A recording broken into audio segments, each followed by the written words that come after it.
Hello, everybody. Welcome to the Cinema Asylum podcast.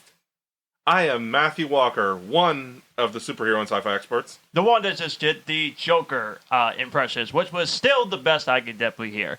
And I am John Thompson. I am the action movie expert, and it's just the two of us today. Yeah. Dyllan is sick, and Paul is not here, so this might be a shorter episode, but we're going to make it fun anyway. Absolutely. And we've been buddies for at least more than 1 year, and we pretty much practiced just the two of us talking before. So it's still definitely going to be lots of fun.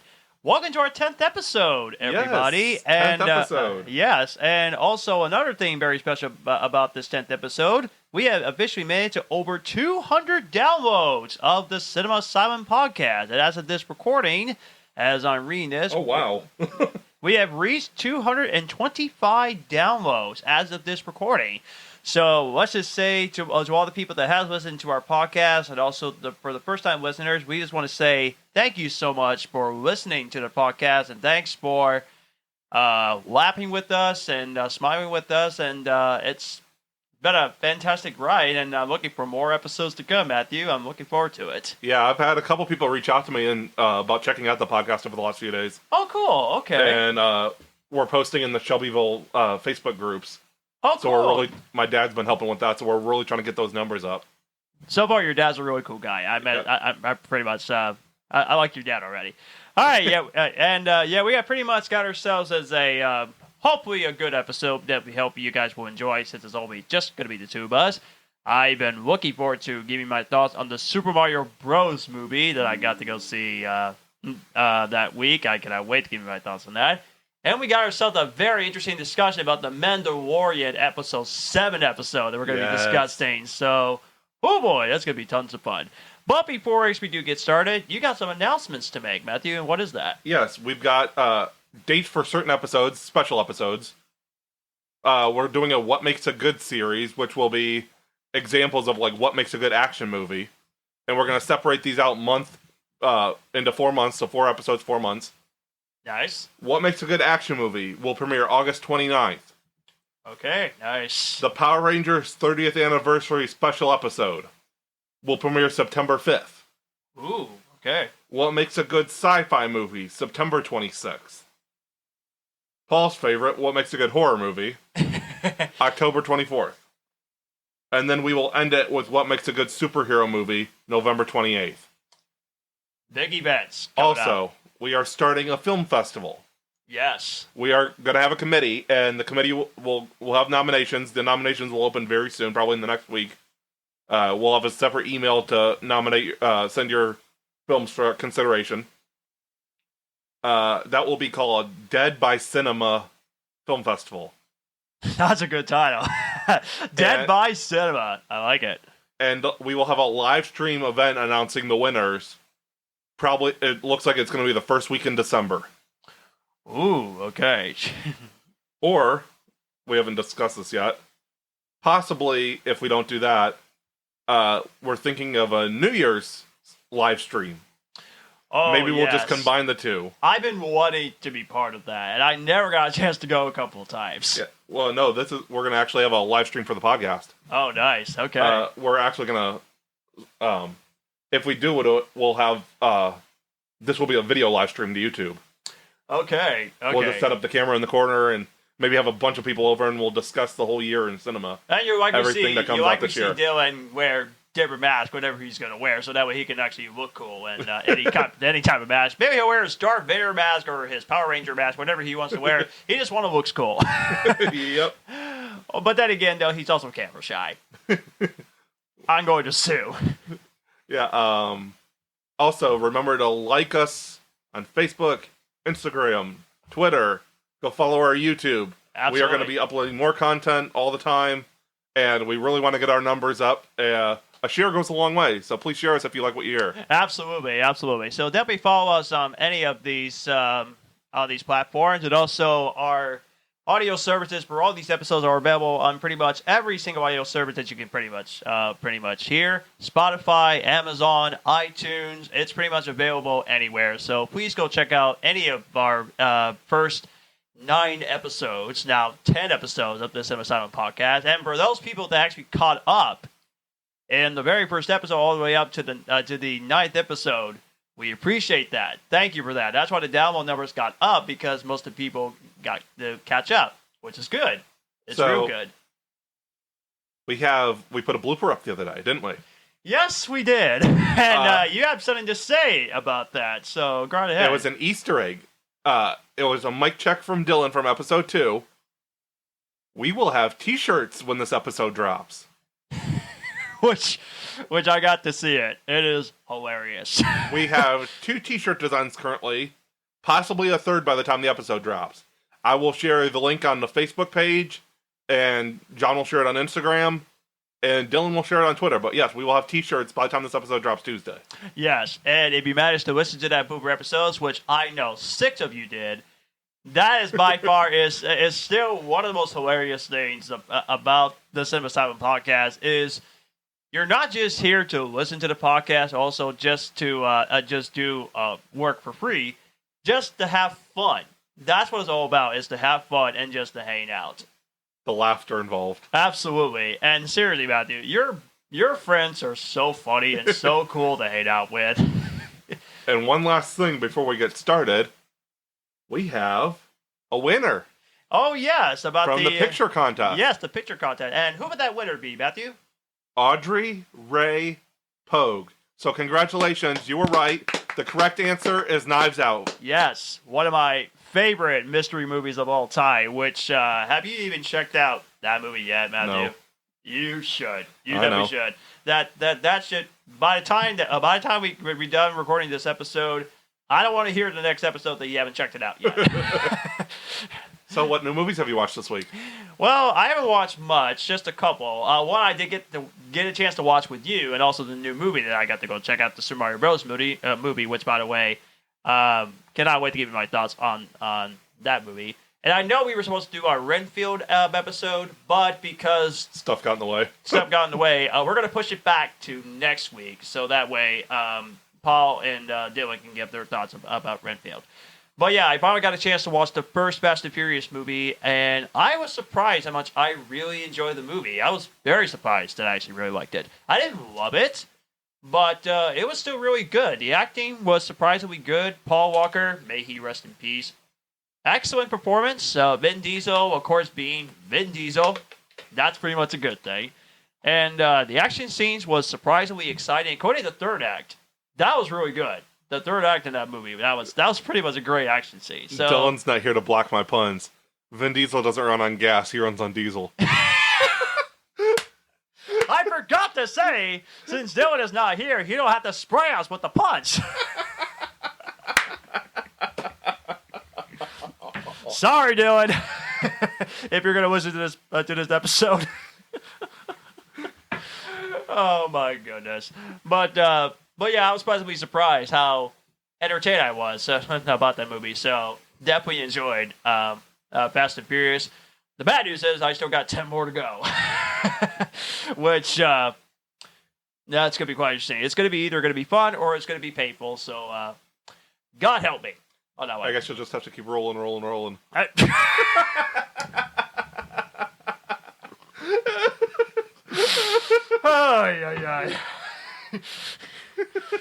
I should have seen that coming. I should have known. I'm pretty sure Dyllan is hanging head in shame for that one. Yes, he is. Oh man. But even that was actually kind of funny. But anyway, the Pun King. Yes, the Pun King it just keeps on rolling. Now I just did that to you, actually. You pretty much have seen mostly sci-fi, including one in particular that I'm very curious. But I know you got to watch 3 movies. 2 of them are considered 4 of them. 2 of them is considered classics, and the other 2 you want to discuss with. And I know most of them are science fiction. So what are the movies that you got to watch, especially in the classics genre? Well, actually, technically, I watched 5 movies this week. Okay. Oh, I didn't mark the one. Oops. So yes, the first movie I watched with Paul, called The Wrong Missy. He just thought I'd enjoy it. Okay. It was decent. It was funny. I like Lauren Lapkus. She's a funny actress. But the 4 I want to get to are all sci-fi movies. Since me and Dylan are sci-fi and superhero experts, I am trying to get through important movies in sci-fi. Okay. Interesting. The first was all the way back from 1927. Yeah, when I saw it, I was thinking, wow, that's got to be the oldest movie you ever watched. No, Nosferatu was 1922. Really? Okay. Actually, no. The first film I ever watched was a short film. It was called, hold on. I gotta find it. I don't want to say the wrong thing. Okay. I believe it was called A Trip to the Moon. Oh, yeah. I keep seeing that title many times It's online. on HBO Max. It's on HBO Max. Okay. I don't normally watch movies that are like under 1950s. I don't normally do that. Although unless you count Bambi, which I do enjoy a lot. Yeah, A Trip to the Moon came out in 1902. Holy crap! Wow. It is 15 minutes long. It's a short film. Uh-huh. And it was, I believe it's French. But yes, it's a silent film from 1902. But yes, Metropolis, incredible. Wow. It's a silent film, so it's only got score, and then like words come on screen. Uh-huh. It's in black and white. It's a German film. But for a movie that old, it's surprisingly dark and well written as a silent movie can be. Okay. It's about like the poor. There's a futuristic city, the Metropolis, and the rich live carefree lives at the top of the city, while the poor work several-hour-day shifts, keeping all the lights on and stuff, like slave labor, basically. Okay. To keep the rich happy. Interesting. Huh. And, so it's kind of like a survival kind of movie. kind of, I guess it's the creation of cyberpunk, basically. Oh. Like the Matrix. But, there was a guy created a robot, and, there's the rich guy who runs the city, and then in the catacombs of the city, there is a woman who's like a priestess type thing. And she keeps saying there'll be a guy named the Mediator, which will bridge the gap between the rich and the poor. Okay. Interesting. And this mad scientist creates a robot, and he puts her face on the robot. And Okay. like the robot looks like her. Yeah. And then the robot is under his control to make things worse, like to basically turn her into a witch, like a false prophet type thing, to make things worse. That's very interesting. It's very expressionalist, like it's got its own vibe. Yeah. But it's a very well done film for being silent, and like I said, surprisingly dark. Yeah. And you know, most of the movies that like came out like in the 20s or 30s, it could surprisingly aged well. Now, give you an example, Snow White and the Seven Dwarfs, that came out in 1937 or 38. It still ages well so beautifully, despite the fact it's over 80 years old. Yeah. And it's crazy. Yeah, I'm surprised at how dark it was for the time. I'm pretty surprised myself if it's really that dark, because I'm thinking, really? A 1920s silence movie that's not dark? Yeah, there's some stuff in it, yeah. Like, without getting into context, someone gets burned at the stake. Oh, boy. Wow. So there's some dark stuff in there. Yeah, I'm sure. Next on my list of sci-fi movies, 2001: A Space Odyssey. The one that people consider the greatest movie of all time, and one of the biggest Oscar snubs in movie history, despite the fact that it was mixed. But it's still considered the greatest movie ever made. I'm about to drop some heat right here. Uh-oh. Cinematography, absolutely incredible. Absolutely. It is visually, it's better than some 90s and 2000s movies. Whoa. And it came out in 1968. It does not look like it came out in 1968. The audio, the visuals, it's incredible. Yeah. That's where the good kind of tops out. Okay. There are whole parts of the movie that are completely silent, just score. Okay. Or not even just score, like, the dialogue is sparse. Okay. Like, there's whole scenes where it's just the guy outside in a spacesuit just breathing, and that's the whole dialogue. That's the whole, like, for 5 minutes straight, just.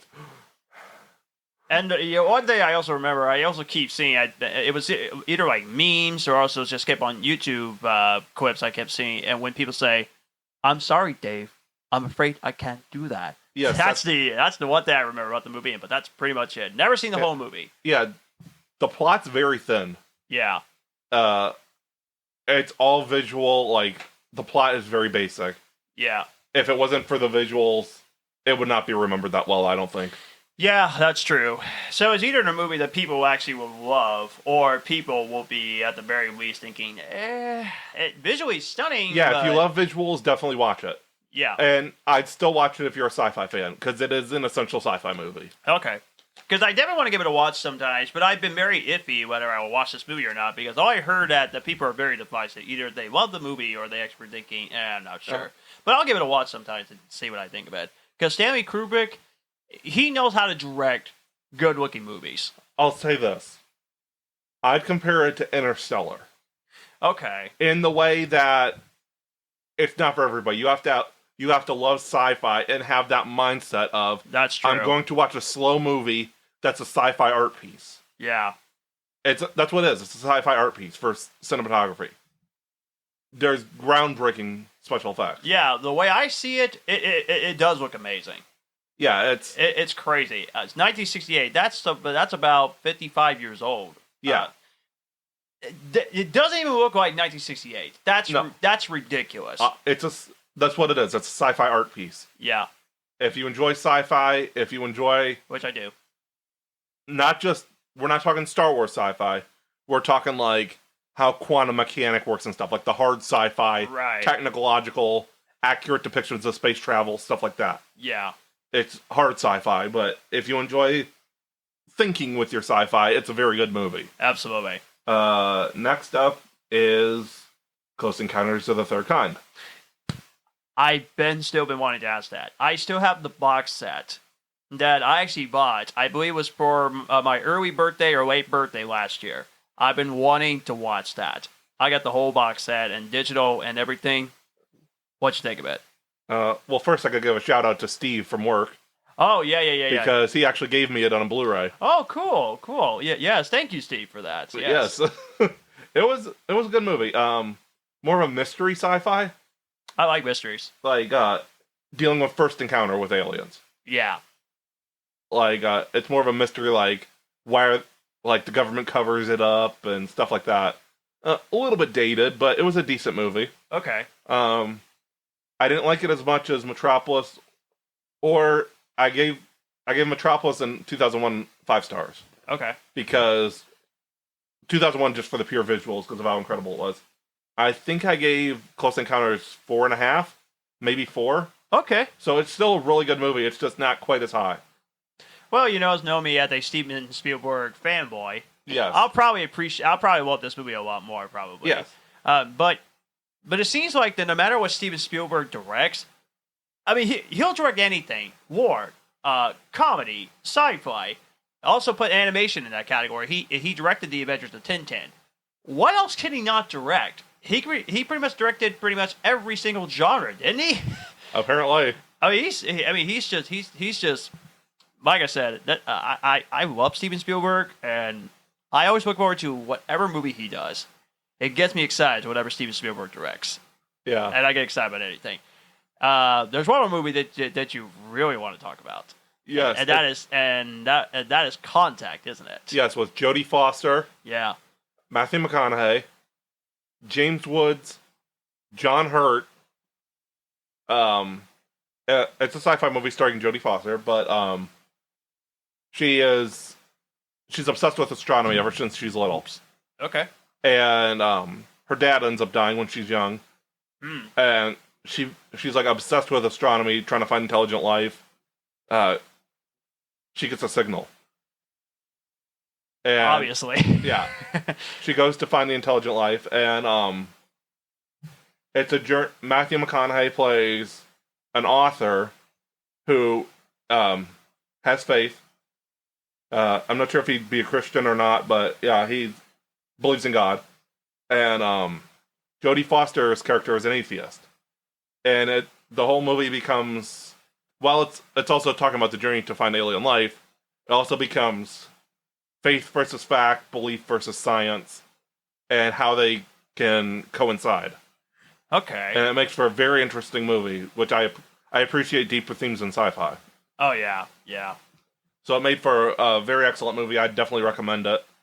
I've been wanting to see that. Yeah, that's on HBO Max too. Okay. So there's at least a couple of movies that I definitely need to see for myself. Definitely. Yeah. Definitely check out Metropolis though too. I want to see your opinion on that. Okay. It's on like some of the free sites that have the ads, like Tubi and stuff like that. Okay. Tubi had a mix-up with their file. It's completely silent. If you want to have score, download Plex, which is also free. Okay, so there's a difference. There are 2 different versions of it then. Well, there's actually like 6 different versions. 6 of them? Oh, gosh, okay. Because there was footage lost throughout the years. Really? Okay. The 2010 is the most complete version, which is 2 hours and 28 minutes. Okay. But it ranges from like an hour 40 to 2 hours and 28 minutes. Okay. Interesting. Just as they've lost footage and found more, they keep finding more throughout the years and restoring it. And okay. so this is there's only like a few minutes left that's missing now. Oh, interesting. Okay. What I find so complicated about here's the one thing that I will admit that it could be annoying to some people. If you're releasing the original theatrical cut in theaters, and then they put in a bonus feature, the original director's cut, just release the movie in the theaters. We don't want to see a director's cut just on the Blu-ray. Just release it in theaters. Why do they keep doing this? It's nuts that they keep doing that. Part of it is if studio want it cut out, because a studio might say, we don't want this movie longer than 2 hours and 13 minutes. But you got 2 hours and 20 minutes of footage, so you cut out those scenes that are not quite as essential and just add it on the Blu-ray. It might not seem fair, but that's how it works. Yeah, that's true. Because the studio's going to want a certain cut. Yeah, and of course they want the box office higher and everything, which I do get. But I was one of those people who actually loved Batman vs Superman: Dawn of Justice, the theatrical cut. That was a big mistake on the theater part. Yeah, because I watched the theatrical version at least 7, 8, 9 times, and I still loved the film for what it was. But then I remember when I got to watch the extended cut with you, and it's so much better, and with Josh, I got incredibly frustrated when I watched the extended cut because I was thinking, those scenes were not in the movie. You have got to be kidding me, really? So I get it. They want to make more money by releasing it, director's cut or extended cut. The shorter the movie, the longer, the more showings you could squeeze into a day. Yeah. Although the marketing worked. I mean, Batman vs Superman: Dawn of Justice Blu-ray sales got pretty high because of they bought the movie for. I think we know what the best scene of Batman vs Superman is. I think the warehouse scene.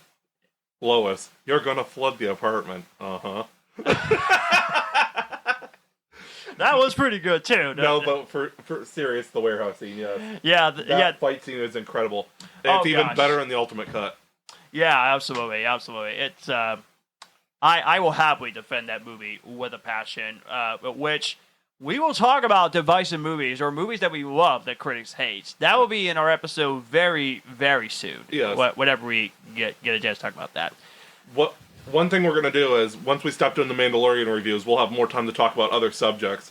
Because we have our movie reviews, because obviously we want to stay up to date on movie reviews. Absolutely. So we want to have more time to actually get in those other subjects. Absolutely. After the Mandalorian review, we're reconsidering our TV reviews. We're still going to do them, but we're going to switch up how we do them. Absolutely. Because we want to make them all you viewers to be interested in our new episodes. So it has to be pretty much the same we need some diversity to our episodes. Yeah, absolutely. So, all right. So before we actually do talk about another few things, there was an interesting question that I pretty much heard just a couple days ago, actually, that I actually want to get into. So I was watching. I usually do pretty much almost every time.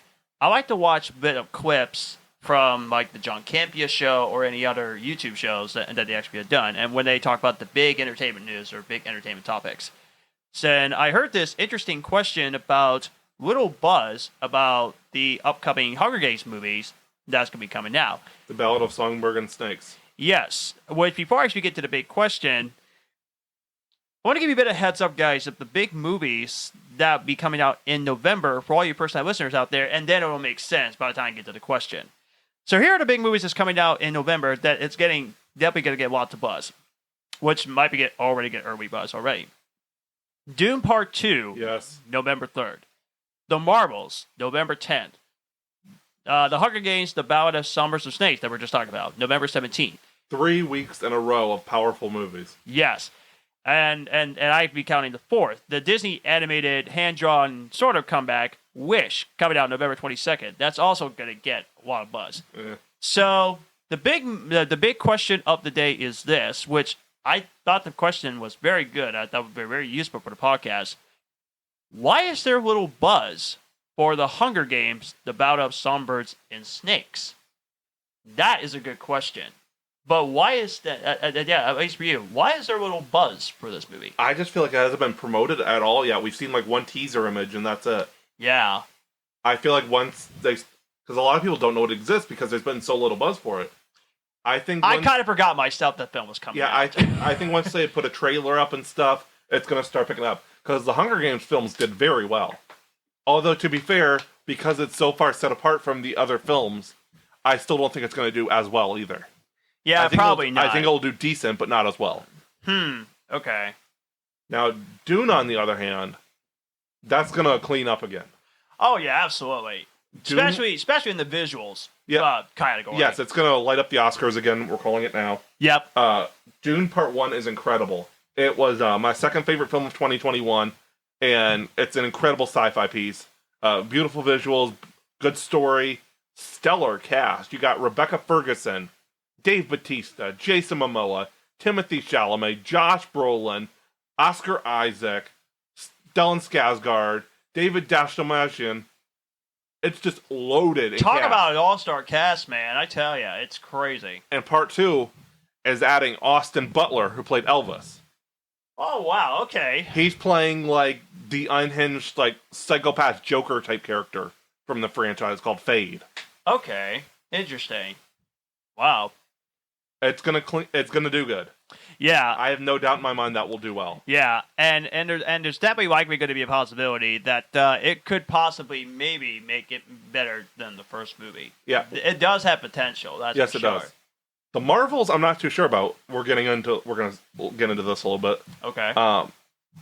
It's the most disliked MCU trailer in the history on YouTube. I haven't watched it yet because I haven't watched it either. But because I want to watch the Marvels first. Miss Marvel before I watch. Oh, you haven't watched Miss Marvel yet? No, but I'm definitely excited to check it out. Yeah, it's the most disliked MCU trailer of all time on YouTube, and the trailer just dropped a few days ago. And I think people are going to be decisive about the. I think I know why, because Brie Larson is that. I don't know. I don't think it's going to do well. Well, really, not as well as the first one. Okay. Because the first one did pretty well. I think it was over $1 billion. Yeah, it made $1 billion. Yeah, okay, I can see that. Yeah. I could say it might be in the 500 million category. Ooh. I don't think it's going to do more than 5 or 6 million. Ooh, 600 million, obviously, but yeah. Oh boy. I don't think it's going to do much better than that. Man, Dune Part 2 versus the Marvels. I mean, Marvel, is that a good idea? I feel like Dune compete? I feel like with theater releases back in full swing after COVID, I feel like Dune Part 2 is going to be the highest selling movie of November. Probably so, yeah. Because the first one did so well in terms of cleaning up the Oscars, and a lot of people watched it on HBO Max. That's why the box office wasn't really there. And it still had decent box office from what I remember, even though it showed on HBO Max the same day. So I think that's going to be the highest selling of November. Yeah. But here's what's weird, though, about the upcoming Hunger Games movie. This has a pretty good cast. Rachel Zegler is in this movie, which, by the way, she got herself a Golden Globe win for her performance in Steven Spielberg's West Side Story. She came from YouTube to winning the award, and now she's already a huge movie star. And she was in Shazam Part 2. And she was in that Part 2. Yeah, exactly. And now she's going to be starting in the Hunger Games. So she's going to be in that movie. Viola Davis is also going to be in this movie. And yet, there's not getting full buzz for it, and there's only just one teaser. Because You're definitely right. I was definitely right. Like I said, I forgot this film was even coming out, and I was thinking, is it even worth watching the first 4 Hunger Games movies before the prequel? Yes. Well, if you've never seen them, definitely watch them. They are incredible. Okay. One of my actual favorite series. Very well done. Very good themes to touch on. And of course, Jennifer Lawrence is fantastic. Yes, but it also has Wes Chatham, who's he's also on my favorite TV show, The Expanse. Yeah, he's in 3 and 4. You got who else is in it? Elizabeth Banks is in it. I think Woody Harrelson's is yes, Woody Harrelson's in it. Yeah. What's the dude's name? Gordon from the Batman. Oh, Jeffrey Wright. Jeffrey Wright. Yeah. Oh yeah. Okay, he's in it. Philip Seymour Hoffman's in it. Oh, okay. Yeah. There's some good cast members. Yeah, it's really well done. Highly recommend it. Yeah. The movies I'm worried about for this year, I've seen no promotion. Obviously, Hunger Games. The Spider-Verse movie, Kraven the Hunter. There's a good reason for that. I feel like it's gonna be the next Morbius. It's not gonna do good. Here's the thing. I have not watched Morbius at all. But I know you liked it a lot more than most people did, despite the fact that it got a Razzie nomination for Worst Picture, which I don't think it was deserving. I feel it's a very mid-2000s superhero movie. Okay. Fantastic Four, Ghost Rider, right? X-Men. It's movies like that. It's mid-2000s. Yeah, definitely not Worst Picture worthy though. No. Right? I mean, it's not no Catwoman or Steel. No. I mean. I've been hyped up for this movie, honestly. When I saw the very, very first trailer, which it came out in 2001 or something. No, I'm just kidding. Like years ago, I was excited for this movie because I was thinking, wow, this looks amazing. I'm actually looking forward to seeing this movie. And with the upcoming Venom sequel, this looks really great. And I did enjoy the Venom sequel. And I thought, okay, maybe the Sony version is not that bad. And how many trailers came out again? It came out like 3 or 4 trailers. I have no clue. I mean, and then it had delay after delay after delay, and then and the executives was like, "Screw it, part get this was movie COVID, out." Though. Well, yeah, that's true. Part was COVID, yeah. But do you know another movie that was delayed that didn't deserve all the hate? What? New Mutants. Which I haven't got a chance to watch that yet, but there's a good reason. It's not good, but it's not bad either. Okay. It's very mid-level, but I don't know. The horror take on the X-Men is kind of interesting. It is interesting. Yeah. It's kind of like a Nightmare on Elm Street 3 with like the mental asylum aspect. Okay. Like the haunted living in a mental asylum aspect. Yeah. It's interesting. Yeah. I thought it was, interesting. Yeah. The other movie, I've heard nothing about. I've seen 2 cast announcements like 3 years ago. And that's the Expendables 4. It's supposed to come out in September. I've seen nothing. That makes a lot of sense. Yeah, that there's hardly any promotion for this movie or I don't any think it's trailer. coming out. I think they're going to delay it. But I haven't even seen that they're working on casting or. Didn't the Expendable 3 came out like in 2014? Oh, 2014. I was gonna guess 2013. Yeah. Okay, and we're in 2023, and yes, you're right. We haven't got one little no teaser and no trailer, just a couple of casting choices. Maybe and September is a lot closer than November. Yeah, it is. It is. Maybe they're not still confident in this movie. I think it's going to get delayed. Probably so. Yeah. Which that's what happens when you think you know what you're doing, but then otherwise, not really. There was something very interesting. What's Martin Scorsese's final movie. Really? It's called Killers of the Flower Moon. Okay. I knew it was going to Apple TV. It's going to stream on Apple TV. Oh, is it really? Okay. Apparently, it is also releasing in theaters from Paramount Pictures. Huh. Which is interesting because theaters don't like long movies. Well, yeah. Avatar was like the exception. That was 3 hours and 14 minutes. And Schindler's List, which was also 3 hours long. But personally, for me, when I watched it, it felt very fast to me when I watched Schindler's List. This is even longer. It confirmed a runtime 3 hours and 54 minutes. What? And apparently it is releasing in theaters. I think it's I read, I thought it was 3 hours and 20 minutes. It says 3 hours and 20 minutes. But this I just seen something this afternoon that was confirmed to be 3 hours and 54 minutes. And it's actually, and it's also an upcoming Western. I love Westerns. And it's going to be almost 4 hours long, as you might say. Wow. It's not really a Western. It's set on a reservation, I believe. Well, that's what it says there. American Western crime drama. Yeah, it's a crime thriller, yeah. Okay. It's about a serial killer on the reservation. Yeah, Leonardo DiCaprio, Jesse Plemons, Lily Gladstone, and Robert De Niro. Holy smokes. And this is a spinal movie? Yes. Wow. Okay. It's either going to end with a bang or it could end with a disappointment. But let's be honest, though, Martin Scorsese, he hasn't made at least one mediocre movie. True. I mean, he did direct The Departed, which was pretty great. Yep. He also did Gangs in New York. Yeah, which I've been wanting to watch that too. That's a really good one too. I believe he did Taxi Driver, which I haven't watched that yet. That's considered people's greatest movies of all time. Yes. I don't know.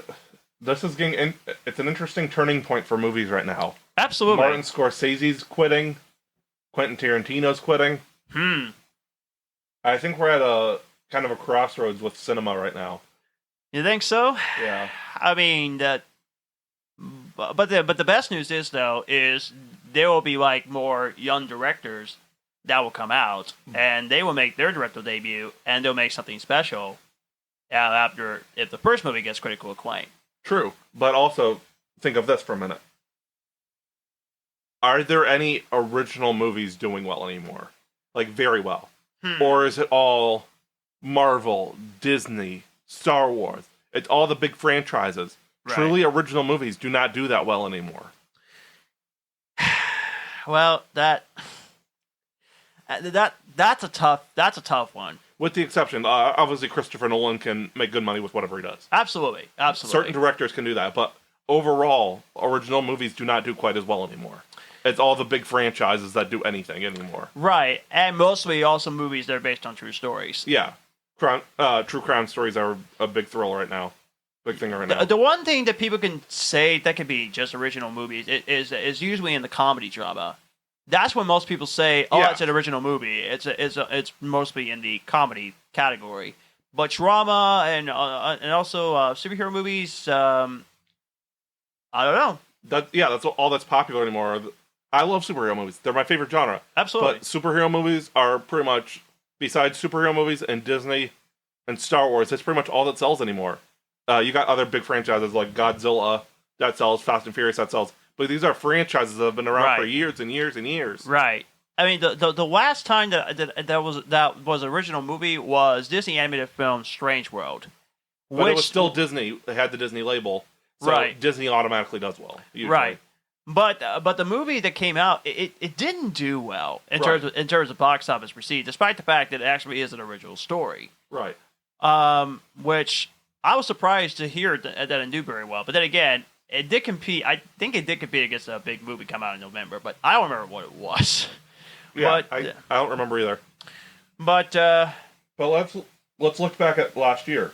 Okay. Let's go back to our Letterboxd account or wherever you have your movie saved. All right. Because you're right, most of the original movies that actually came out was just you know, that's a problem. I can't think of any original movies. Out of your top 10 last year, how many of them are original movies that are not connected to any franchise? Ooh, the only original movie that I could think of was actually Glass Onion. That's the only original movie that I could think of, even though it's a sequel to Knives Out, but it was still an original. I have 5 on mine. Okay. The Adam Project. Yep. Elvis. Well, it was a true story movie. True. So yeah, let's not count that. So there's 4: The Adam Project, Day Shift, Bullet Train, and Violent Night.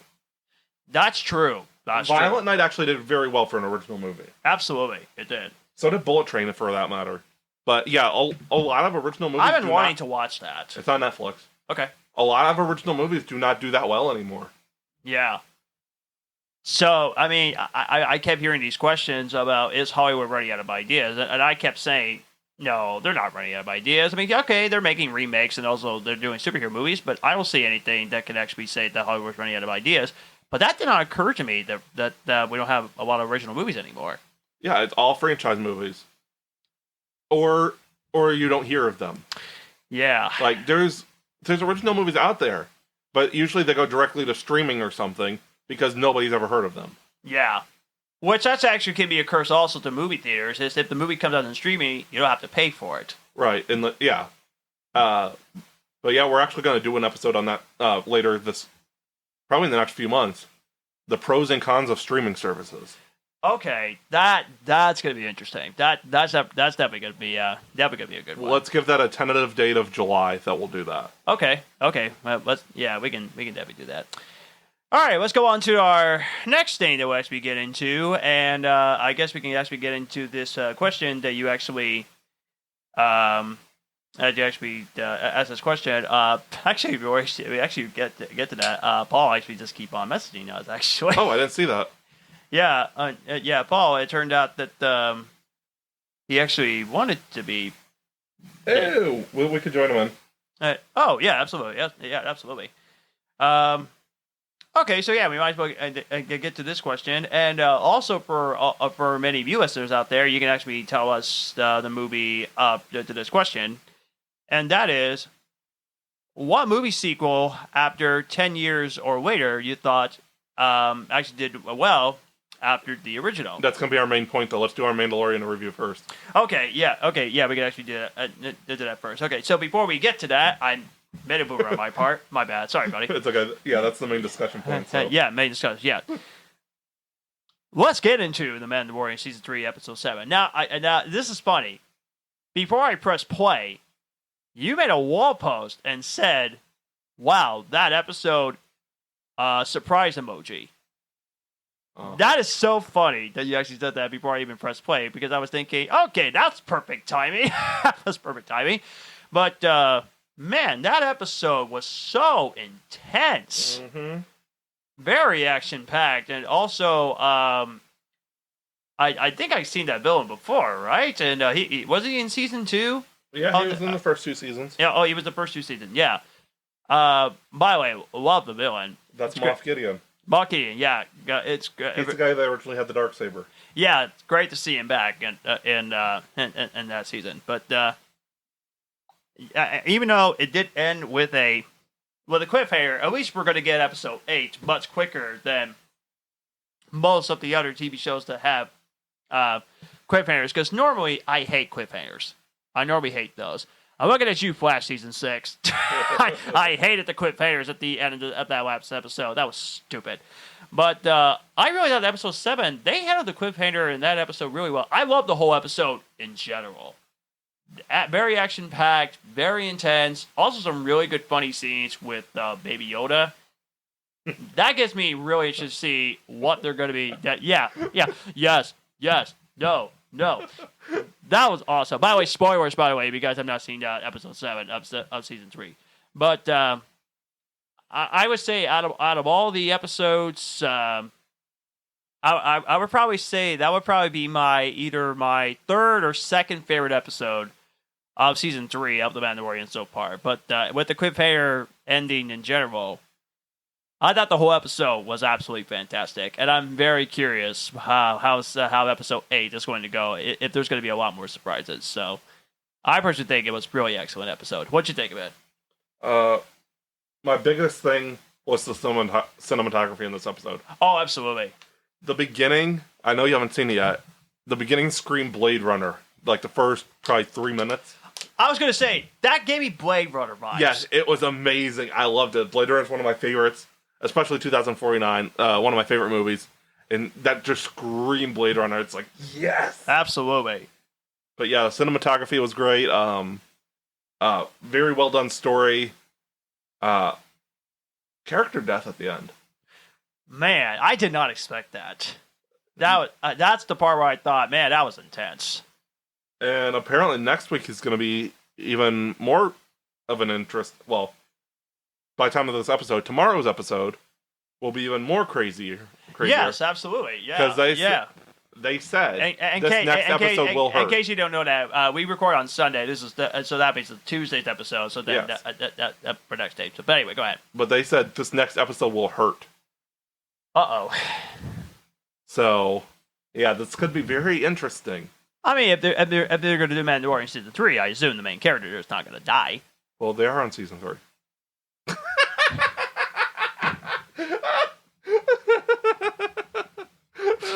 Wow, wow. That I'm not sure about that one. Well, season 3's almost over. Well, you know what I mean. If this sentence is going to hurt, I'm going to assume the main character is not going to be the one that's going to die, because if he does, then you're likely going to lose some people if you actually do that. Apparently, John does not run on Chrome or Microsoft Edge. He runs on Internet Explorer because he's way behind on the time. Oh, man, come on. As Elf would say, son of a nutcracker.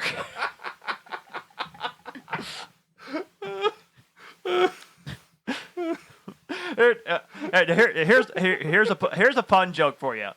And by the way, my buddy from church actually loves this joke. What is the long sleeve and short sleeve's favorite place to climb? I don't know. Cliffhangers. Nice.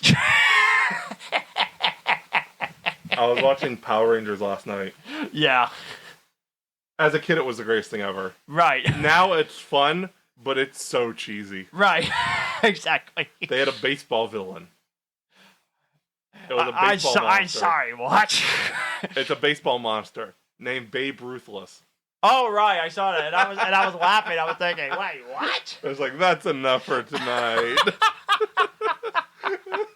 We're going from Star Wars to Power Rangers now.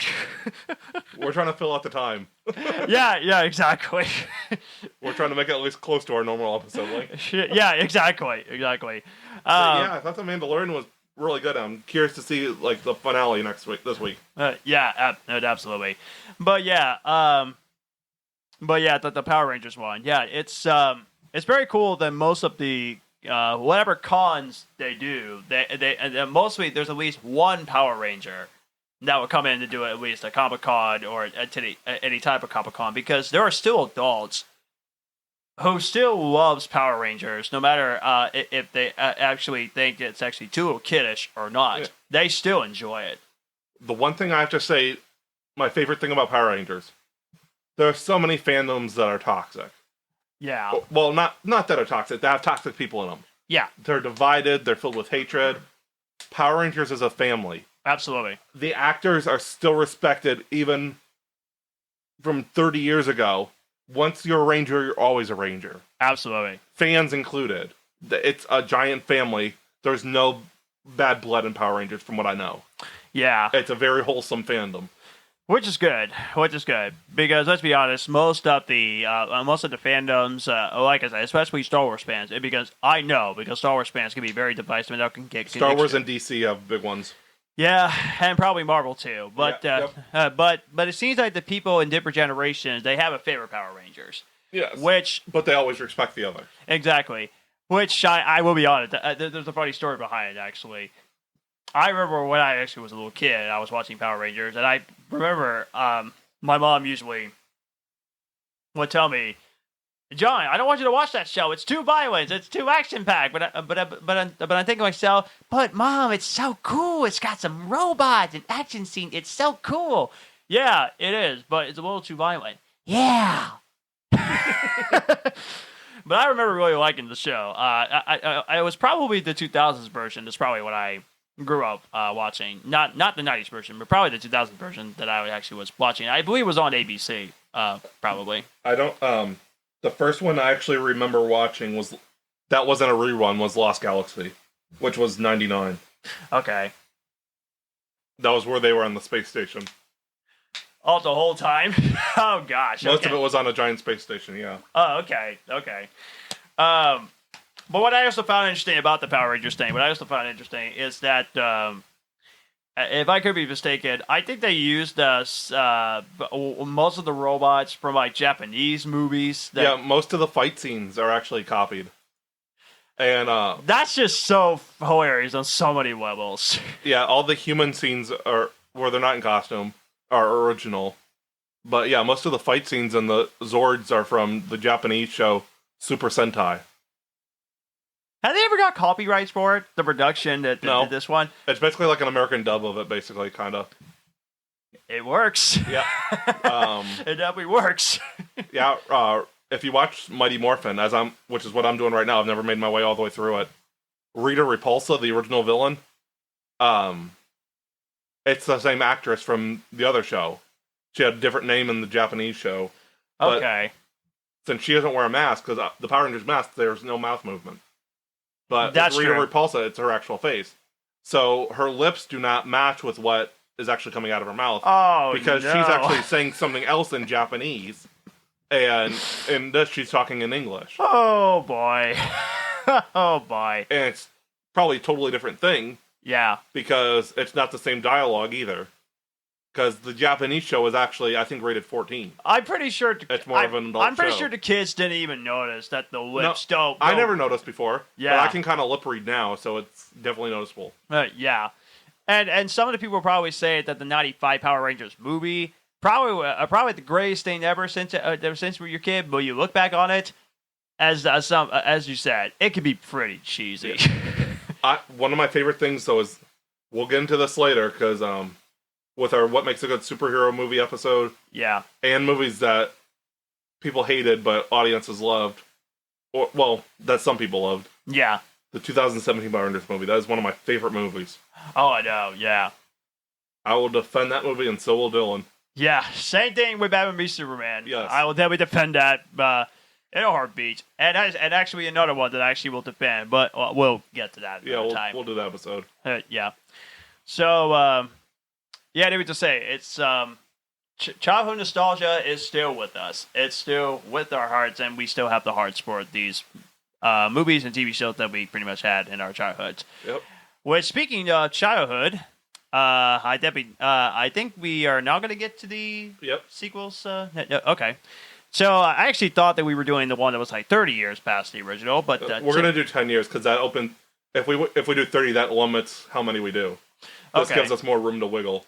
Okay, so it has to be a sequel that actually came out like around the 2000s or 2010, so there was like 10 years later. Anytime. It could be from 90 to 2000, 70 to 80, as long as it's over 10 years. Okay.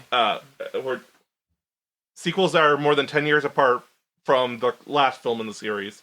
Okay. And we're going to be discussing can any of them hold up to the last movie? Like, if it's that far apart, can they be just as good? Can they sort of hold up? Or can they be even better? Some, I think, can be even better, which we'll get to that. Yeah, that's true. That's true. There actually a couple of them that I actually do have in mind. The one movie that came out in 1990, this was 13 years after the original 1977 movie, and then there's a sequel that came out in 2016 that came out 13 years after the original movie that came out in 2003. Spoilers, it's animated. So the first thing I actually have is actually the Rescuers Down Under, which a lot of people would say, even though critical reception was some positive, it's right around 69% range. The original Rescuers was I think at least 75 or 74%. But to me, the sequel, for me, is definitely better than the original. As much as I love the original, but the sequel in this movie, it's got a lot more action, it's got some great humor, and the hand-drawn animation for 1990 is incredible. And let's be honest, most of the Disney animated hand-drawn movies, it still ages beautifully. Yeah, it does. Especially back in the 80s and 90s, it still looks amazing. And the Rescuers Down Under, the only thing that held this thing back, it was in the Disney Renaissance. This was in when Disney Renaissance was a huge thing. This was just after The Little Mermaid came out in 1989. And then after the Rescuers Down Under, you had classic masterpiece movies. Beauty and the Beast, Aladdin, The Lion King, The Hunchback of Notre Dame, Mulan, Tarzan. Toy Story. And, that's Pixar, technically. Yeah, which actually we'll get that a little bit later. But yeah, those were in their peak of the Disney Renaissance. And this is actually considered the dark sheep of the Disney Renaissance. And it's a shame, because this is, to me, it's just a wonderful, wonderful sequel. And one of the greatest hand-drawn animations I have ever seen. So that's my first thing. Secondly, is it's gonna get controversial. I know that a lot of people love Finding Nemo, but to me, Finding Dory is better than the original. And I'll tell you why. Because as much as I really like Finding Nemo, this controversy might be stupid. I do not like the father-son argument scenes. I just don't think it ages well. Oh, I've got something even more controversial for you in a minute. Oh, okay, okay. But don't get me wrong, really like Finding Nemo. Really like the movie. Beautiful animation. Dory is funny. And there's some really cool, really good iconic characters. So, I mean, 9 out of 10. Really good movie. But I love Finding Dory more because I personally think that the humor is twice as funny. The animation looks amazing, especially the fact that it's a sequel after the original came out 13 years ago, back in 2003 to 2016. And I love the story where Dory wants to find her family. And I love that story. And I personally think the new characters was really great, and also there was limited amount of father-son arguments, which I was very happy to see. So maybe controversial, but I love Finding Dory better than Finding Nemo. So those are the two movies that I love that came up from the original all the way to the sequel. I think it ages beautifully. Rescuers Down Under and Finding Dory, they're like in my favorite movies of all time. I love both of these movies. I'm surprised you didn't list the other one. One of the ones I had on my list. Which one? Top Gun. Okay, I'll make that my third thing because that actually came out in 1986, all the way up to. That's still after 10 years. Okay, that's good. Okay, good. Yeah, anytime after 10 years. Okay, so. Okay, that leads me to the third thing. Yes, thank you, Matthew. Yes, that leads to the third thing. Top Gun Maverick. Let me get to that. That's a sequel masterpiece. Okay, I'd say that's better than the original. Absolutely. I love the original. It's fun, 80s, and also the big stars in the 80s. I mean, when you got Val Kilmer and Tom Cruise, and there was another actress that I'm also familiar with, but I don't remember her name, but I will look it up. But yeah, Top Gun Maverick, it pretty much destroys the original in all of its sense in this one, in terms of plot, characters, cinematography, storytelling, the emotions. It was one of those movies where I roll my eyes thinking, you gotta be kidding me. Really? A sequel to a movie that came out in the 1980s? I mean, is there a point? It surprised me. The movie was so good, my dad went to go see it twice, and he rarely does that. He doesn't go see a movie a second time. But I went to see it the first time all by myself. Well, there are other people that actually would see the movie. But I went to see it all by myself. Went to go see it a second time with my dad, which it was really fun to have a father-son hang out. That was really cool. And my dad went to go see it the second time, and he took my mom to see it with him as well. And she loved it as well. And Dad gave it a very big score of more than a 10. I think he gave it like a 20. He loved it that much. And Mom loved it too. She gave it a 10. So if there's any sequel out of all the movies on the list of best movies that knocks out the original, Top Gun Maverick would easily be number one on my list. It is just an amazing movie. I got one for you. All right. I watched them both right after one another. I had never seen the original, so I watched both for the first time right after another. Blade Runner. First one came out in 1982. 2049 came out in 2017. So that's 25 years later. You mean 35 years? Yes, 35, sorry. That's right. Yes, I'm off on my math today. But yes, 35 years later. And I like the second one better. The cinematography is better. The story is better. The story is incredible. It had more of a mystery element. You got an even better cast the second time around. Spoiler, Harrison Ford returns. But you got Ryan Gosling, Ana de Armas, Jared Leto, whether you like him or not. He's in it. Yeah, the cinematography is just incredible. The writing is incredible. The visual effects are incredible. It was the guy who directed Dune Part 1 and 2. Yeah. He also did Arrival. Yep, that's true. Yes, he did. But he is a masterpiece with the visuals. Yeah. And I think some people don't like longer movies. I feel like the 2 hour and 43-minute runtime really helped it. Because it was like a slow burn noir detective thing. I need to watch it on the jello screen with you. Yes. I need to watch those. Friday Flicks next month. We are doing week to week, back to back. Okay. Blade Runner 2049. Okay. I'm planning on being there. Yes. Yes. For those of you that don't know, I host a movie thing at my house on Friday nights called Friday Flicks. Yeah. But pretty much, I can definitely see why, because both of the visual effects for both Blade Runner and Blade Runner 29 is ridiculously good. Yes. The only sad thing about Blade Runner 2049, it barely went past its budget. Yeah. Hardly any people. The first one didn't either. Yeah, that's true. Both of them did horrible at the box office, but are considered some of the greatest sci-fi movies of all time. They got Oscar nominations, and I think they both got an Oscar. I think one of them actually won an Oscar.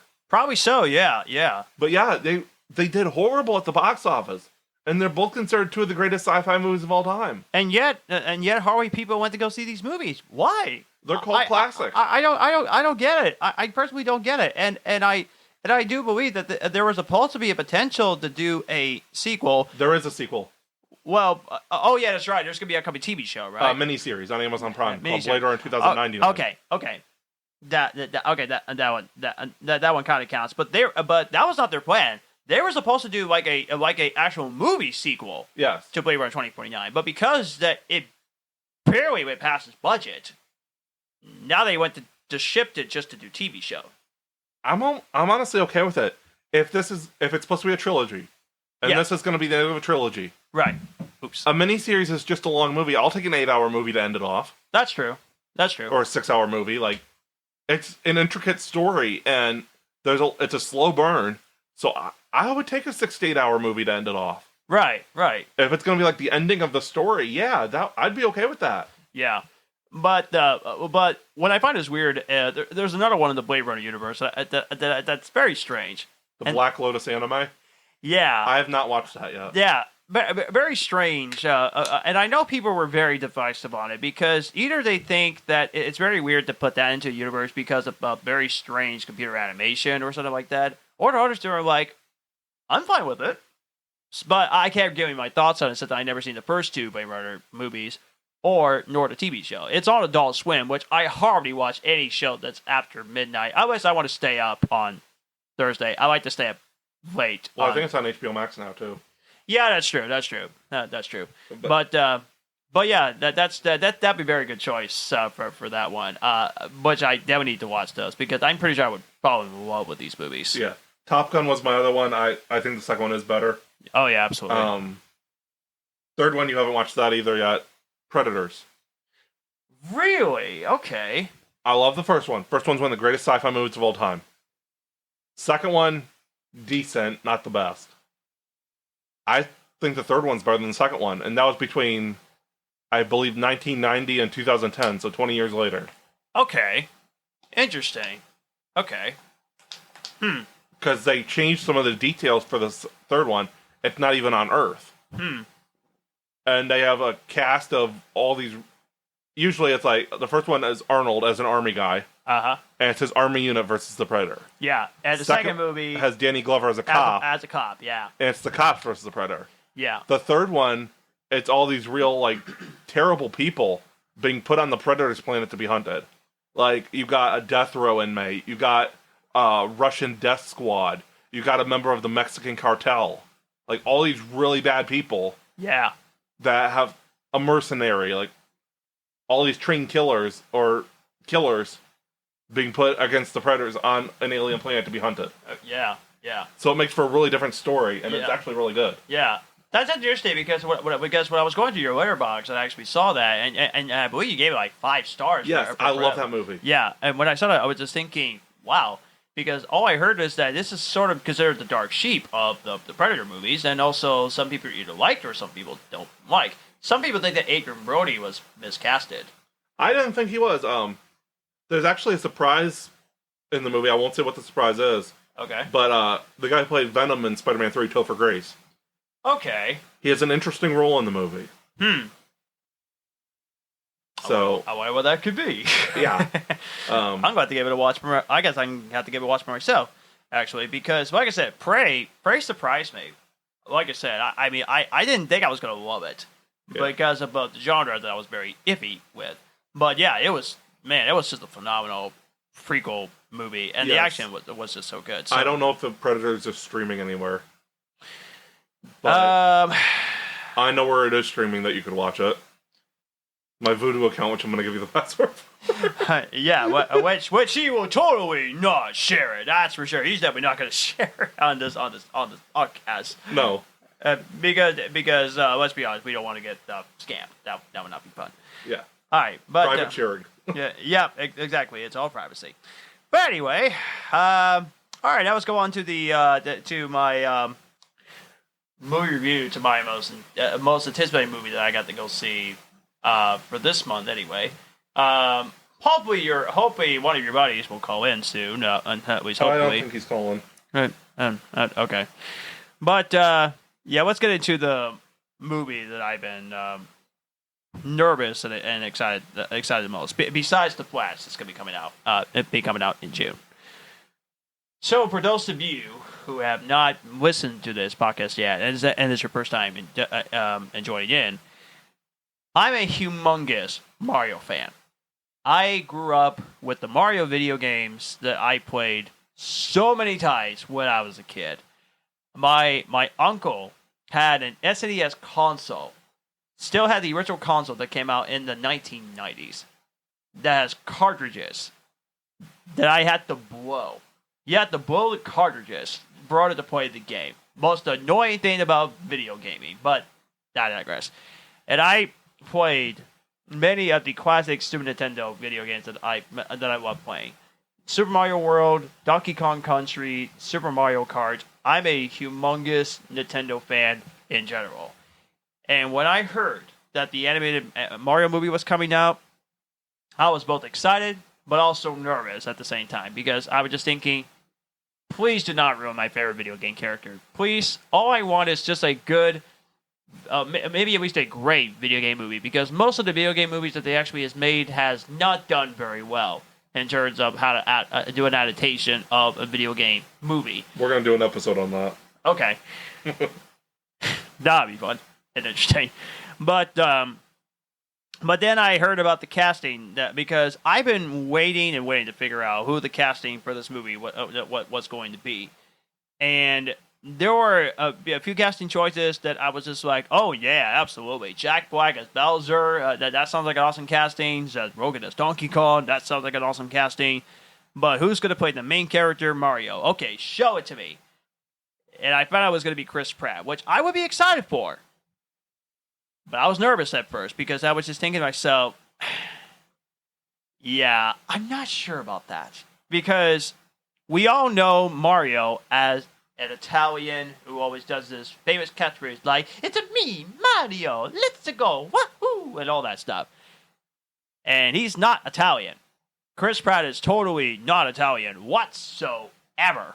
So he's always more of an American kind of guy, the Star-Lord kind of person, the one that's the goofball who always that people just seem to maybe mess around or could mess around with. That's the Chris Pratt that I actually know. But I went to go see it with my girlfriend Faith, which this was our very first movie date since, I believe, August of 2021, which I won't get into why. It's for personal reasons. But I finally got to go on a movie dates for the first time in a long time. And she was excited to see this movie too. Not just because she was excited to see Mario in the movie, but because her guy Chris Pratt is in the movie too. So therefore, and like I said, you know how much I love Chris Pratt, which everybody should know that by now. But maybe you should date him then. I think we discussed that. But anyway. So anyway, got to go see this movie, which I was very excited to see, and the reviews has been all over the place.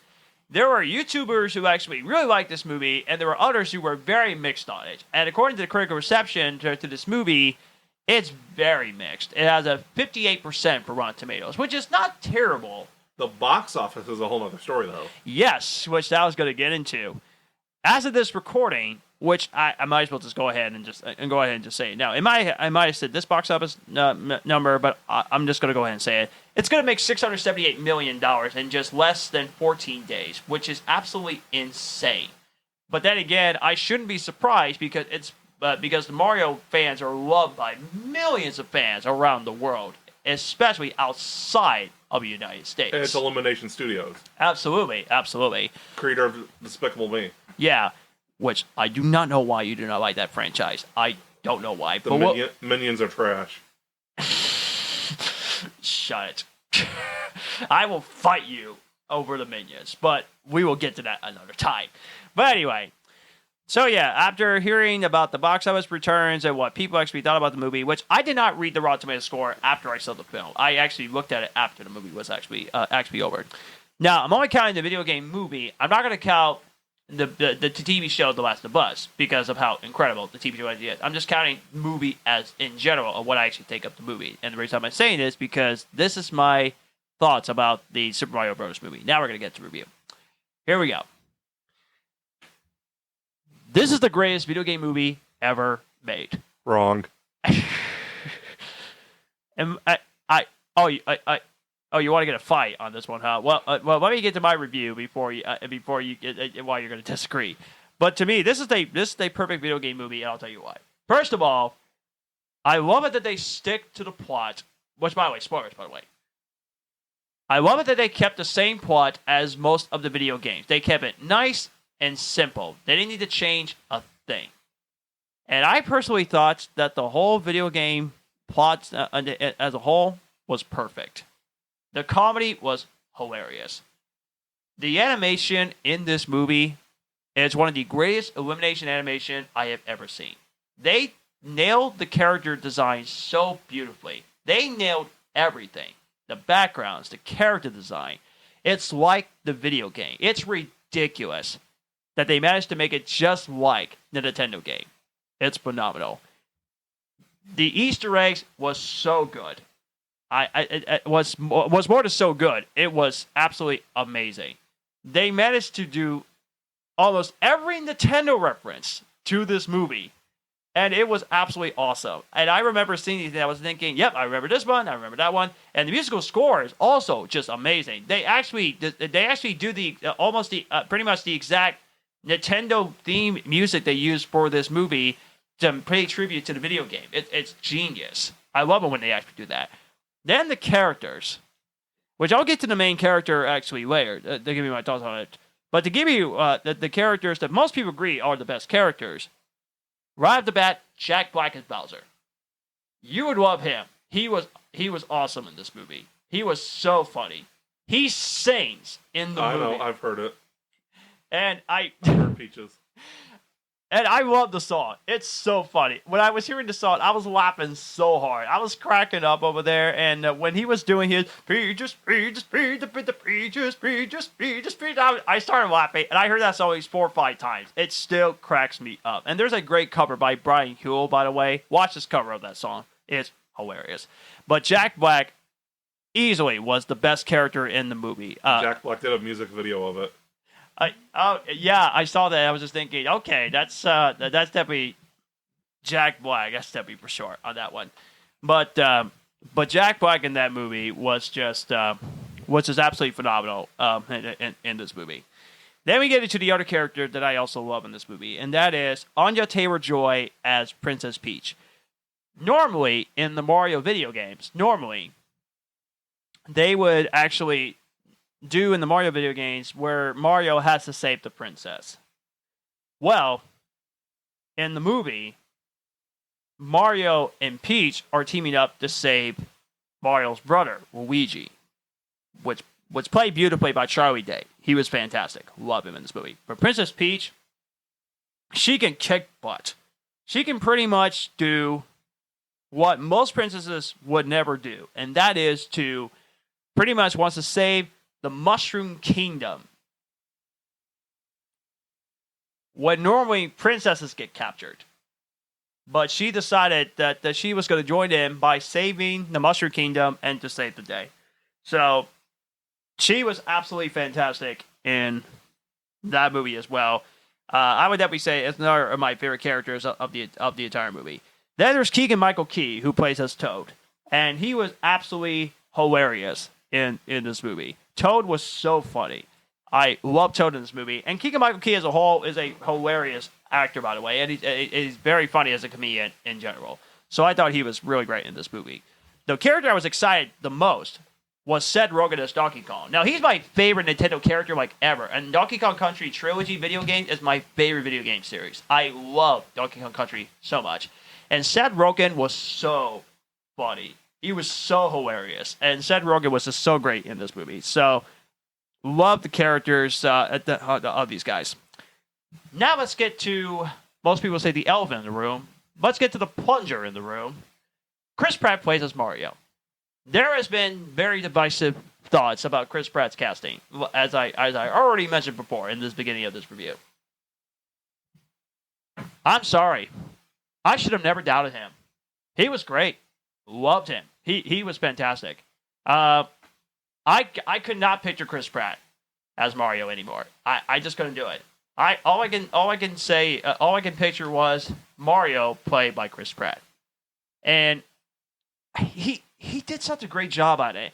Once again, it proves that whatever you get controversial casting choices, it shows you how great you are, no matter what movie that you actually are doing. And I thought that Chris Pratt as Mario, he was absolutely just fantastic in this movie as Mario. So now I cannot picture Chris Pratt being Chris Pratt. He is definitely Mario. And now I was thinking to myself, yeah, I can definitely see it as Mario. So I thought he was absolutely fantastic in this movie.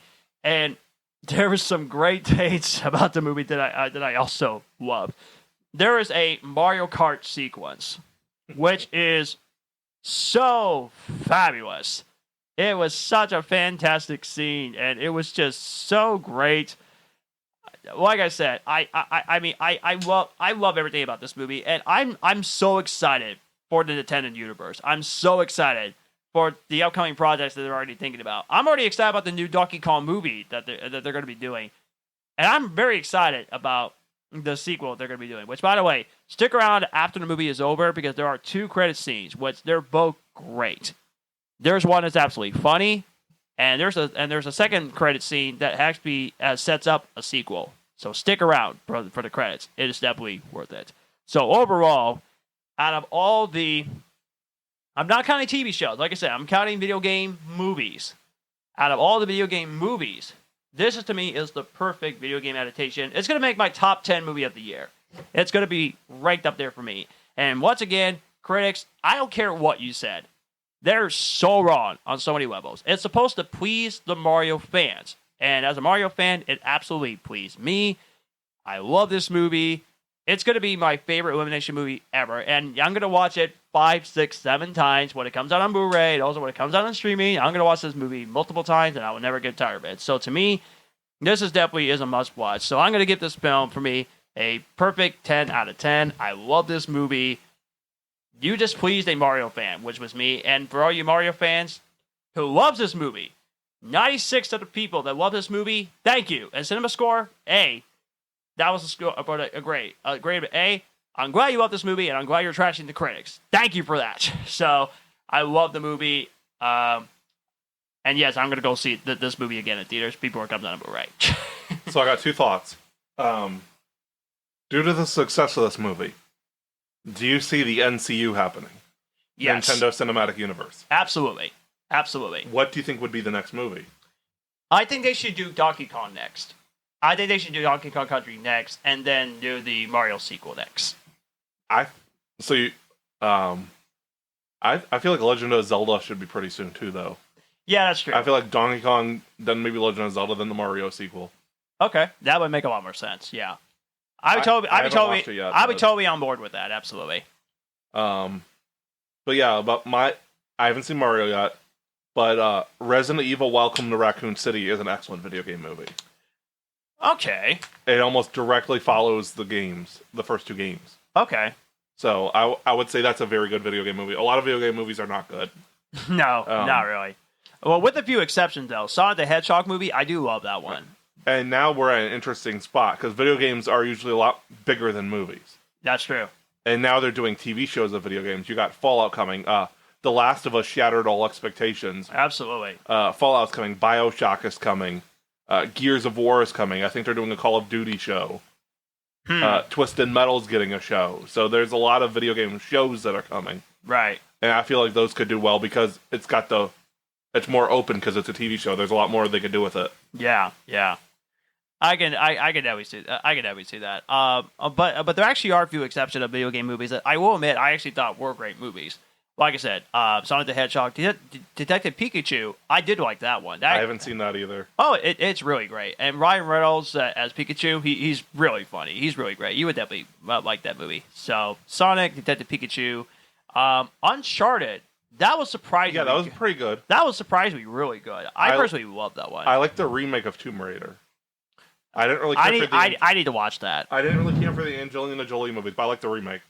Well, I personally love the Angelina Jolie movies, but for how goofy these movies really are. Yeah, the remake is more gritty, and that's another movie getting turned into another video game getting turned into a TV show. Okay, they're doing a Tomb Raider Amazon Prime series. Okay, that's actually interesting. But yeah, the one scene in Tomb Raider, the Cradle of Life, where he punches the shark, that is, I was laughing so hard because I did that review and I was thinking to myself, Laura Croft wins. Fatality. Mortal Kombat was a decent movie, the 2021 one. Yeah, which the reason why I haven't watched the 95 movie or the 2020 movie. I think it came out 2020, didn't it? 2021. 2021. Okay. The reason why that I haven't watched this movie yet because I didn't play much of Mortal Kombat. I've never played it. I played it once. Okay. And I haven't seen the original, but I love the 2021 version. Okay. And it's got Jimmy Olsen from Supergirl in it. Oh, okay. Interesting. Yeah, he plays a character named Jax. And yeah, it's pretty good. If you like crazy violence, it's a lot more accurate to the video game than the other movie was. And I'm pretty sure it's much better than the 97 sequel, which was Mortal Kombat Annihilation, which, good lord, I mean, what in the world was that? Which, there's actually a funny story behind about Mortal Kombat Annihilation. The movie called Annihilation, that stars, I believe it stars... Natalie Portman? Yeah, Natalie Portman, yeah. Cinema Score, I believe they gave Annihilation, the movie Annihilation, I think it was a C. Mortal Kombat Annihilation got a C+, which means people rather watch this terrible movie over a movie that was better reviewed. And it's very original. Exactly, it's very original. It's a very original sci-fi horror movie. And I saw that, and I was just thinking to myself, what in the world were you guys smoking when you when you were watching? Don't tell Dylan. Yeah, exactly. Yeah, exactly. Yeah, exactly. Yeah, don't tell Dylan. Yeah, exactly.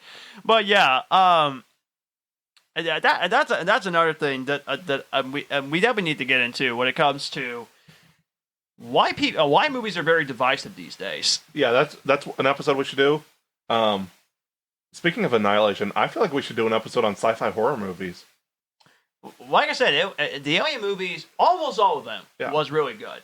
It's a very small market, and there's some really good movies in those, like the Alien movies. Yeah. I feel like we should do an episode on that sometime.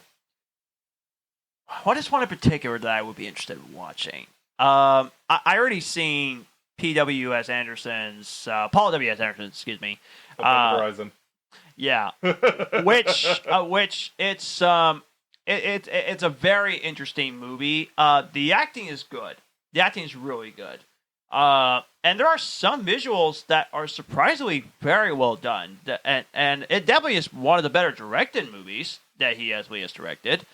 But there are a few things that was just completely insane and also completely over dramatic drama or violence. And I'm thinking, what in the world is going on here? Yeah, some other movies I could think of off the top of my head are obviously the Predator movies. Pandorum, Life. Okay. Color Out of Space. Those are just ones I could think of off the top of my head. There was actually another one. Annihilation, obviously, is another one. Yeah, I mean, if I do love the movie, then I'm going to be thinking to myself, okay, audiences, why are you so divisive on that movie? I kind of don't get it. Which that's another thing. Audiences just can't seem to agree on when critics love the movie and audiences do not. Honestly, I'm more inclined to listen to the audience than the critics. Yeah. Because the audience, they're probably going to go see that movie because they like that style of movie. Yeah. A critic is just paid to give their bad opinion, pretty much. Yeah. Which... And before it was unbiased. Now it pretty much is they're paid to give a bad opinion. Oh, yeah. Oh, I don't like this movie because it's a superhero movie. I don't like superhero movies, so I'm giving it a bad review. That's not a good opinion. No. That is not. That is completely biased. And that's not if you're a critic, you're getting paid to be unbiased. No, yeah. That's not a valid opinion. Yeah, exactly. Which I actually want to get to one more topic for this one, and like I said, people, we'll get to our right field review for next week. We're going to put that for that one, but I definitely want to get to one more thing. At least for this one, at the very least. I know Dyllan says that Rotten Tomatoes can actually be miswritten or actually cannot be accurate, I guess you could say. But to me, I feel like the movie critics, I feel like they're useless. Yes. Because that leads to questions like, does that help with win the Oscars? Do the Best Picture movies? I mean, does Rotten Tomatoes work for this part? Or do they just do it because they just want to upset the fans? Or are they just doing it because they really are just giving out their honest opinions? Or what's the point of movie criticism? Because as I said before, the Super Mario Bros. Movie, one of those movies, that movie, it's very divisive, as I said this before. 58% to 96%. Very divisive. Batman vs. Superman, 29%, 64%, I do believe. So audiences liked it a lot more than critics do. I think Black Adam was big too, like that. Yeah, absolutely. And also, there's a very interesting movie that I pretty much just read that honestly I never heard of, but yet critics are critics despising this movie. But there are people who actually really like this movie a lot. Let me just... Is it a new movie? Yes, it's a new movie that just came out. The film is called Nefarious. Yes, yeah.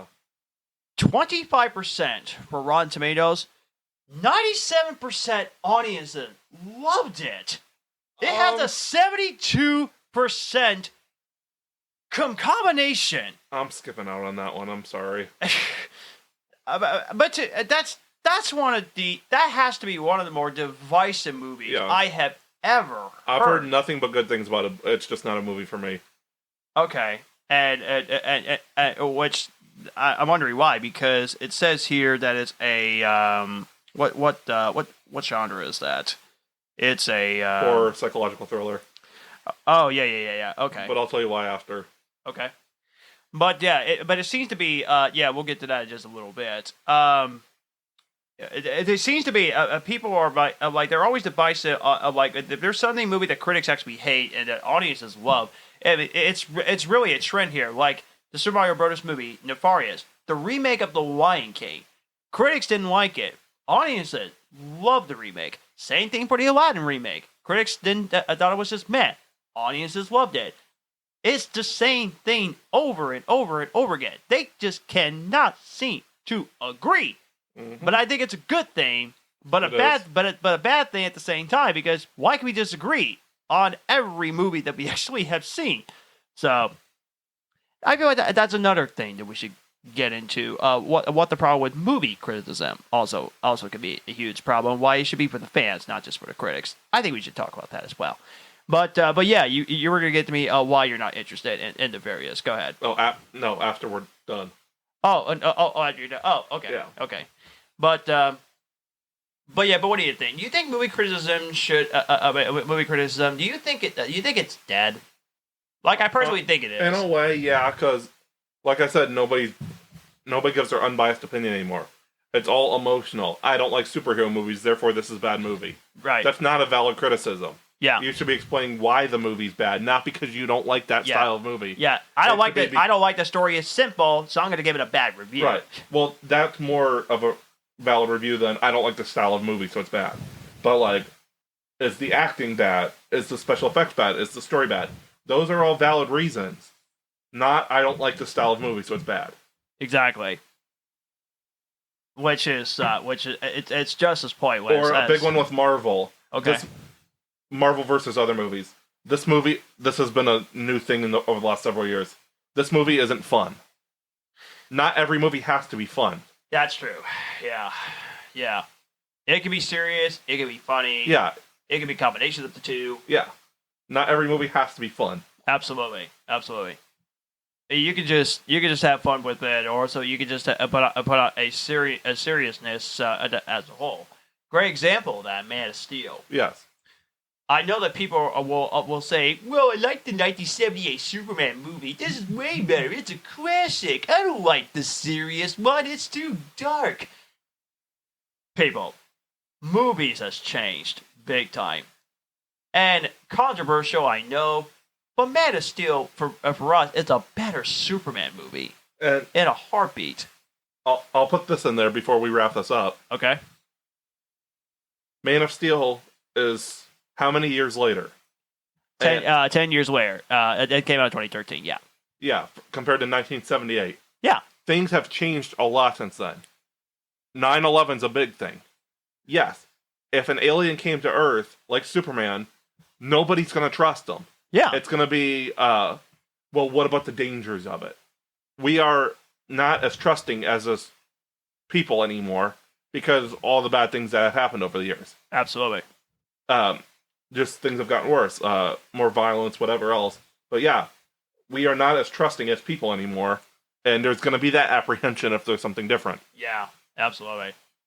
But I heard the biggest criticism of Man of Steel is the ending where where Superman pretty much killed the bad guy by snapping his neck. He killed him in the Superman 2. Yeah, exactly. Yeah, exactly. And people thought that's not the Superman. He's supposed to be just so loving and not supposed to kill people. He was about to kill the parent and the kids at the end of the movie. He killed the same character in Superman 2. And he didn't feel remorse for it. Exactly. He was screaming in pain after he did it in Man of Steel. Exactly. And I personally think that one scene where Superman was screaming after he killed the bad guy was so iconic, and I love that scene. That was just so great. It showed how much emotion he had, and like, I hated that I had to do this, but it was the only way. Yeah. And it's so upsetting that we will not be seeing Henry Cavill as Superman anymore. It's so upsetting because he was the best actor to play as Superman. Although then again, people say that the actor in Superman Lois is also really good. He is very good. Yeah. I really like Tyler Hoechlin. Yeah. But I think we could all agree on one thing. I think Henry Cavill, I think he's the best Superman. I know people love Christopher Reeve, but to me, if I want to see more movies that has Superman, I want Henry Cavill in a heartbeat. Maybe we'll get it if Zack Snyder announced that he could be back. Yeah. We shall see. Yeah, you never know. End of the month, we'll know. Yep. That will be that actually will be good. SnyderCon's almost coming. Yep. April 28th. Yep. We'll cover that a little bit during the podcast. Yep, absolutely. But I think that's all we have for this week. Absolutely, and I hope you guys like it. It was just I hope you guys like it, even though it was just the two of us. And remember to like, share, comment on our posts. Absolutely. Let us know what you want to hear more. But follow us on Facebook, Instagram, Twitter, and YouTube, because we're going to be posting to YouTube more. Absolutely. If you like what you hear, get our likes up. Rate us on Spotify and stuff. Give us a star review. Let us know what you like and what you don't like. Absolutely. And the people that reviewed on iTunes that actually really enjoyed our podcast. Yes, thank you. Thank you for that. Absolutely. And I'm pretty sure Matthew, he'll post another Easter egg picture like very soon. And if you guys, like I said, if you guys corrected it, you guys can get a shout out and everything in between. And we'll also have some other things coming up like giveaways, movies, and all the other stuff. So besides their many reviews for Super Mario Bros. Movie and Renfield, what do we have for next week's episode?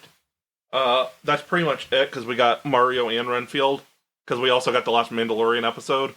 Yep, absolutely. Yep, that's right. But the week after, if Paul's here, we'll have the Evil Dead Rise review. But also, I think we'll probably do the streaming episode, pros and cons.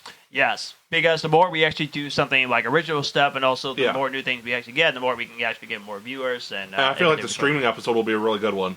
Yeah, absolutely. Because there's a lot to say about that. Yeah, because there's been a huge competitiveness. Competitiveness of the streaming service, and which not just movies, TV too. Yeah, movies and TV. We'll get on both of that train. Yeah, absolutely. There's some stuff I have to say about TV. Absolutely. But we appreciate, guys, the first 10 episodes that we pretty much recorded, and also to over 200 downloads. We appreciate every single one of you that downloaded the episodes and that listened to our episodes. And we'll be looking forward to having more people checking out our episodes as well.